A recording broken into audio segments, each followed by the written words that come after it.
Dahil nga, nagfi-feeling engineer na naman itong si Junior doon sa nangyaring pagguho ng tulay sa Santa Maria, ay, eto, si Ted Filon, galit na naman. Pero ang sabi ng iba dyan, dahil dito sa sinasabi ni Junior na ang problema daw sa design, kaya sinasabi ng iba, feeling engineer siya, hindi naman siguro aaprubahan yan ng DPWH kung mali yung design. Kaya ang sabi ngayon, baka ang dahilan dyan doon sa binawas na budget. Kasi nakaraan may video po tayo na kung saan ay sinabi mismo ni Junior na binawasan daw yung budget dyan. Pag binawasan, ibig sabihin tinipid. Pag tinipid, ando na yung sinasabing hindi matibay. Opinion lang po ng karamihan yan. Pero eto, pakinggan natin si Ted Filon tungkol dyan. Ito yung video. Pero di ba maiinis ka na lagi pong sinasabi kulang sa pera.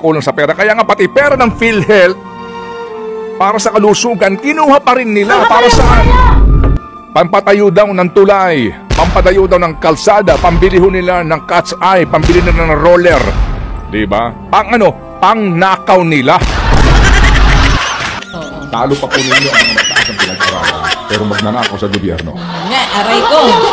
Kayo po ay gumagalaw ng patas dahil sila po, mga kapatid, hindi may tatanggi wala pong mababang trabaho, wala pong mababang posisyon. Amen. Okay? Ano man po ang ating trabaho, basta marangal mong ginagawa yan, hindi po yan pwedeng tumbasan ng kahit na ninuman na mataas ang pinag-aralan. Talo pa po ninyo ang mga matataas ang pinag-aralan, pero magnanakaw sa gobyerno. Nga, aray ko. Nauwi ka pa rin talaga doon, ha? Oo naman, mas masarap ipapakain mo sa pamilya mo, pinaghirapan. Talo pa po ninyo, ha? Opo, yung mga nakakurbata? Kahit na po hindi kayo nakapagtapos na inyong pag-aaral, talo pa po ninyo ang mga nasa pedestal ng ating tinaguriang pong lipunan at pamahalaan. Oo, kung kayo po ay gumagalaw ng patas. Dahil sila po, mga kapatid, hindi may tatanggi Pag-usapan natin ang tulay, sandali lang. Okay. Tulay, bakit ka bumigay? Ang tulay, bow. Narinig mo yung sinasabi ni Presidente? Oo, ang sinasabi niya, ngayon lang daw siya nakakita ng isang tulay nang walang cable. Sabi niya, this is the only suspension bridge I have seen without cables. Kasi nga suspension bridge siya. Oo, yun ang sinasabi. When you say suspension It is bridge, a design flaw. When you say suspension bridge, dalawang poste nasa gitna, right? So mahaba-haba yung kanyang gap. So yung kasama sa nagbibigay ng pundasyon, kumbaga, strength, ay yung mga kable. Di ba, nadadaanan natin. Anyway, yan ang sinasabi ni Presidente. Okay? Pauna niyang assessment yan. With all due respect, hindi pa yan yung official finding. Yes. Di ba? Sabi niya po yun Right? Ang tanong lang po dito is, pwede bang lumihis doon sa sinasabi ni Presidente ang sino mo mag-iimbestiga dito?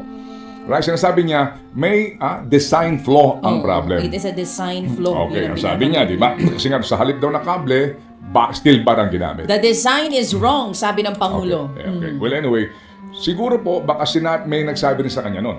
Baka po, but again, ang pinakamainam po dito, magkaroon ng malalimang investigasyon na naman, at ito po sana ay kung maaari lang, hindi taga-DPWH, no?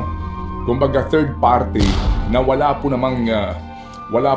kumbaga conflict of interest. With all due respect, pero ginagalang natin sinasabi ng Presidente. Kasi when you say design flaw, so let's start from the beginning. Engineer, Opo, nagsimula yan sa design. Di ba? Okay.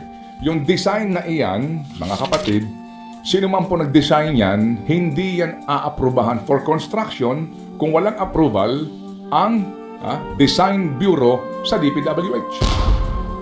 You know what I'm saying? Tama. Okay? Kasi po, yung ganyang kahabang tulay at kalaki ng pera, opo, hindi yan as in may dinrawing ka, may kinumpute ka, may dinesign ka, o tayo nyo yan. Hindi ganun kasimple yan. Meron dyan sa DPWH ng mga structural engineers na yan ang trabaho to approve all of this design. Tama na naman. Di po ba? Sige. So, ang tanong natin dito, kung may design flaw, sino sa DPWH nung kaninong panahon inaprubahan yung design? Sino to? I mean, it's a valid question, right? Tama. Sino mananagot nun? May punto ka. Sino? Alam nga namang nagdisenyo yung contractor, yung mga, di ba, gumawa nito, na hindi aaprubahan ng DPWH. At meron ding statement na medyo may defense doon sa contractor ngayon pa lang, di ba? Sandali lang. Paano mo masasabi ngayon pa lang na pununtahan mo doon, tinutok-tok mo, tinignan mo, kintok-katok mo, na standard yung ginamit na material, di ba? Hindi.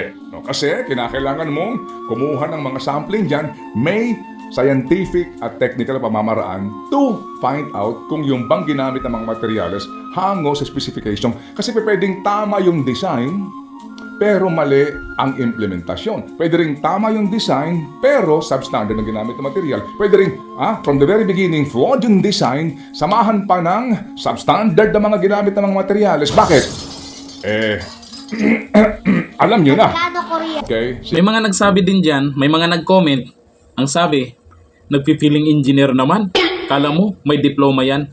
Grabe naman kayo magsabi ng, magtanong kung may diploma. Baka naman meron, baka naman may diploma. Yun nga lang, baka siguro nasabi niya na ang problema yung design. Baka may nagsabi sa kanya. Baka may nagpaliwanag sa kanya na, Mr. President, ito po yung problema dyan. Magre-react po yung gumawa ng design dyan. Kasi kung mali kasi talaga, umpisa pa lang. Kung design po yung pag-uusapan umpisa pa lang, hindi dapat inaprubahan yan. Kasi ang proyekto or yung tulay kagaya niyan, bago gawin yan, may plano na. May design na. Lahat po meron na. Budget, meron na bago umpisahan. Kaya maraming nag-react po dyan. Tingnan nyo naman si Ted Filon, ginagalit nyo na naman. Lagi na lang to galit si Ted Filon pagdating sa mga ganyan. Nabanggit na naman yung PhilHealth, kung kuha yung budget para ilagay sa kung ano yung saan ginagamit. Okay naman sana, maganda naman sana yan. Pero sa bagay ngayon, yung mga nakaraan na pagbagsak ng tulay na yan, ang sinisi agad, Duterte agad. Pero nung nalaman nila na kailan inumpisahan, kailan na binawasan ng budget, tahimik sila. Ngayon, naghahanap na naman ng ibang dahilan kung anong dapat sisihin. Yun ang problema no? Kakatapos lang yan. Picture dito, picture doon. Sila yung nagpipicture dyan. Ngayon, sisihin yung administrasyon na kung saan dumaan lang sa kanya. Kung baga, nag-umpisa doon sa administrasyon bago ang Duterte. Tapos ngayon, sa administrasyon ngayon, nag-open yan. Ibig sabihin, bago po i-open yung daanan na yan, may approve yan kung sino yung nag-approve niyan na okay ng daanan yan. Tapos, Duterte sisihin dyan. Ngayon, at least, kahit papano, yung design ang sinisi.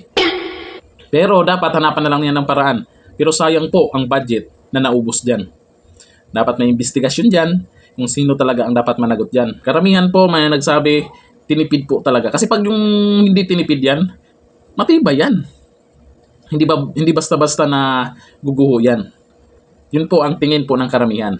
Tinipid yan. Sino yung nagtitipid yan? Ewan ko lang. Buti pa yung ayuda no? Hindi tinipid. Ilang bilyon. Mas malaki yung budget, no? Sus talaga. Hanggang dito lang. Thank you. Bye-bye.